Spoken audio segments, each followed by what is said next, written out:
Welcome guys. In this video we'll see arrays in Kotlin. So let's first see what array is. Basically array is a collection of similar kind of data types. Array can be of a string, array can be of an integer, but array cannot have the values of mixed like integer and strings in a single array. That cannot happen, right? So let's declare an array and see what actually it is in practical, right? So let me create an array named first array. The array, now the type will be array, and it will have the value of array of string, right? So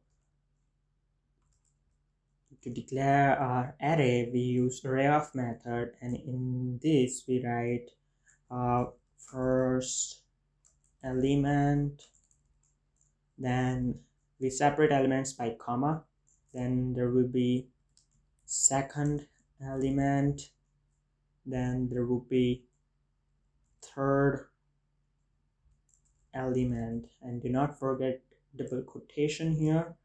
So this is our first array, and now if you want to print this array, let's see what this gives in our output. So basically this is output which prints the physical address of this first array in the memory. So we do not directly get the elements of the array by printing the name of array. To access the element, we have to access them with their array indexes, and array indexes start from 0. I mean this element will have the index of 0, the second element will have the index of 1, and the third element will have the index of 2. So to access this element, the first element, we have to write 0 in the square brackets, and if we run it now, we'll get the value of this first element, which is first element. Here it is. Now let's see, let's write 3 here and run our program. It should give us the error.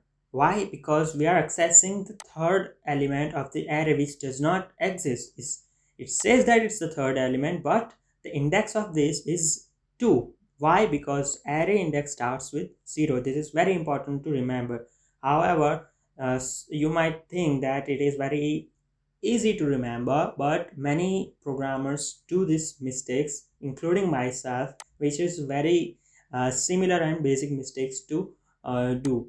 So remember 0th element, first element, and this is the second element. So that's how you get access to the array elements. So that's it for this video. I'll see you guys in the next video.